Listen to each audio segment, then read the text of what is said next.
সাল্লাল্লাহু আলাইহি সাল্লামের জন্মদিন পালনের বিধান কি? ১২ রবিউল আউয়ালে করণীয় এবং বর্জনীয় সম্পর্কে জানতে চাই। রাসূল করিম সাল্লাল্লাহু আলাইহি সাল্লামের জন্মদিন পালন করা সুস্পষ্ট বিদআত। কারণ নবী করিম সাল্লাল্লাহু আলাইহি ওয়াসাল্লাম তিনি কখনো তার প্রতি বছরে জন্মের যে তারিখটা ছিল সে তারিখটাকে কোনোভাবে উদযাপন করেননি, করতে বলেননি। কোনো সাহাবায়ে কেরাম খোলাফায়ে রাশিদিন কারো থেকে বিষয়ে কোনো জাল হাদিসও পাওয়া যায় না। অতএব এরকম একটা বিষয়ে একজন মুসলমান যদি নিজের করণীয় মনে করে এরকম বিষয়কে, তাহলে সেক্ষেত্রে সেটি বিদআত হবে, পরিষ্কার বিদআত হবে, তাতে কোনো সন্দেহ নেই। ১২ রবিউল আউয়াল উপলক্ষে বিশেষ কোনো করণীয় নেই, তবে বর্জনীয় আছে। সেটি হলো ১২ রবিউল আউয়াল কেন্দ্রিক যে সমস্ত বিদআত হয়ে থাকে, জশ্নে জুলুস, ঈদে মিলাদুন্নবী বা অন্যান্য যে সমস্ত আনুষ্ঠানিকতা হয়ে থাকে, নবী জন্মের আনন্দের নামে যে আনুষ্ঠানিকতা হয়ে থাকে, সেটি নবী সাল্লাল্লাহু আলাইহি সাল্লামের আদর্শের পরিপন্থী। নবী করিম সাল্লাল্লাহু আলাইহি সাল্লাম আমাদেরকে বলেছেন যে খালিফুল ইয়াহুদা ওয়ান নাসারা, ইহুদি খ্রিস্টানরা যা করে তোমরা তাদের সাথে সবসময় ভিন্নতর কিছু করবে, অর্থাৎ ধর্মীয় বিষয় বিশেষ করে তারা যদি কোনো আদর্শ কৃষ্টি কালচারকে ডেভেলপ করে তোমরা সেই পথে হাঁটবে না। আজকে খ্রিস্টানরা তাদের নবীর জন্মদিবস পালন করছে। একটা সময় খ্রিস্টান ধর্মেও এটা নিষিদ্ধ ছিল, বাট তারা কালের আবর্তনে দেখা গেছে যে তারা পেগানদের বা প্রকৃতি পূজারীদের, অগ্নি পূজকদের কাছ থেকে এই জিনিসটা ধার করে নিয়েছে এবং আমরা তাদের থেকে ধার করে নিচ্ছি। আমাদের স্বকীয়তা, আমাদের যে বৈশিষ্ট্য, আমাদের যে শ্রেষ্ঠত্ব, আমাদের নবীর যে আদর্শ, সেখান থেকে আমরা বিচ্যুত হয়ে যাচ্ছি।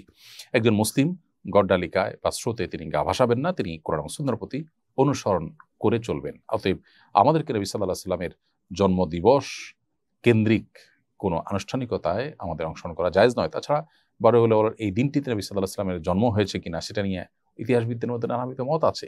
নবী সাল্লাল্লাহু আলাইহি সাল্লামের রবিউল আউয়ালে মৃত্যু হয়েছে এবং এই তারিখে মৃত্যু হওয়ার কথাও অনেক ইতিহাসবিদরা বলেছে, যদিও এই বিষয়টা নিয়েও নানা মতভেদ আছে। তাদের কাছে, সাহাবীদের কাছে আসলে এই দিবসগুলোর উদযাপন খুব একটা গুরুত্বপূর্ণ বিষয় ছিল না বলেই এই তারিখ সংরক্ষণ করার পরে তাদের এত বেশি গুরুত্ব আরোপ তারা করতেন না। আজকাল আমাদের দিবস কেন্দ্রিক যে পৃথিবী তৈরি হয়েছে, সেখানে আমাদের কাছে দিবস অনেক গুরুত্বপূর্ণ, সেজন্য আমরা দিবসগুলোকে ওইভাবে সংরক্ষণ করি। যাই হোক, তো ১২ রবিউল আউয়ালকে কেন্দ্র করে যে সমস্ত আনুষ্ঠানিকতা হয়ে থাকে আমাদের সমাজে, এগুলো বেদাতে পরিগণিত হওয়ার মতো বিষয়।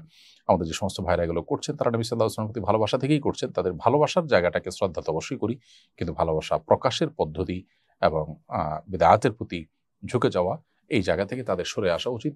আল্লাহর খাতিরে, আল্লাহর জন্য, আল্লাহকে সন্তুষ্ট করবার জন্য আমরা তাদেরকে বিনীতভাবে আহ্বান করব। আমার কিছু সুন্নি আত্মীয় রাসূল করিম সাল্লাল্লাহু আলাইহি ওয়াসাল্লামের জন্মদিন পালনের পক্ষে যুক্তি দেন যে খ্রিস্টানরা ঈসা আলাইহিস সালামের জন্মদিন পালন করতে পারলে আমরা কেন আমাদের নবীজির জন্মদিন পালন করতে পারবো না? ঈসা আলাইহিস সালামের প্রতি খ্রিস্টানদের ভালোবাসার চেয়ে নবীজির প্রতি আমাদের ভালোবাসা তো কম নয়। তাদের এই যুক্তি কিভাবে খণ্ডন করতে পারি? দেখুন, নবী করিম সাল্লাল্লাহু আলাইহি ওয়াসাল্লামকে আমাদের ভালোবাসতে হবে, সেটা নিয়ে তো কোনো ডিবেট নেই। এবং ঈসা আলাইহিস সালামকে খ্রিস্টানরা যতটুকু ভালোবাসে, গোটা পৃথিবীতে মুসলমানরা মুহাম্মদ সাল্লাল্লাহু আলাইহি ওয়াসাল্লামকে তার চেয়ে অনেক বেশি ভালোবাসেন, সেটি কিন্তু বলার অপেক্ষা রাখে না। কিন্তু ভালোবাসা প্রকাশের ধরন কি হবে? খ্রিস্টানরা ঈসা আলাইহিস সালামের প্রতি ভালোবাসা প্রকাশের যে ধরন বা ক্রাইটেরিয়া তারা ঠিক করেছে, ঠিক সেটাকে অনুসরণ করে আমাদেরকে যদি ভালোবাসতে হয়, তাহলে সেটা তো খ্রিস্টানদের অনুসরণই হলো। আমার ভালোবাসা প্রকাশের ধাঁচ, ধরন কি হবে, পদ্ধতি কি হবে, প্রকাশ কিভাবে হবে, সেটা নবী সাল্লাল্লাহু আলাইহি ওয়াসাল্লাম শিখিয়ে গেছেন, সাহাবায়ে কেরাম শিখিয়েছেন, যারা রাসূল সাল্লাল্লাহু আলাইহি ওয়াসাল্লামকে সবচেয়ে বেশি ভালোবাসা দিয়েছেন। অতএব নবী সাল্লাল্লাহু আলাইহি ওয়াসাল্লামের ভালোবাসার টানেই আমরা খ্রিস্টানদের অনুকরণ করা থেকে বিরত থাকতে হবে। যেমন আবু হুরায়রা রাদিয়াল্লাহু তাআলা বর্ণিত হাদিস, যেটি বুখারীতে এসেছে, নবী সাল্লাল্লাহু আলাইহি ওয়াসাল্লাম পরিষ্কারভাবে বলেছেন, ইন্নাল ইয়াহুদা ওয়ান নাসারা লা ইয়াসবিকুন ফাখালিফুহুম। অন্য হাদিসে আসছে, তিনি বলেছেন খালিফুল ইয়াহুদা ওয়ান নাসারা।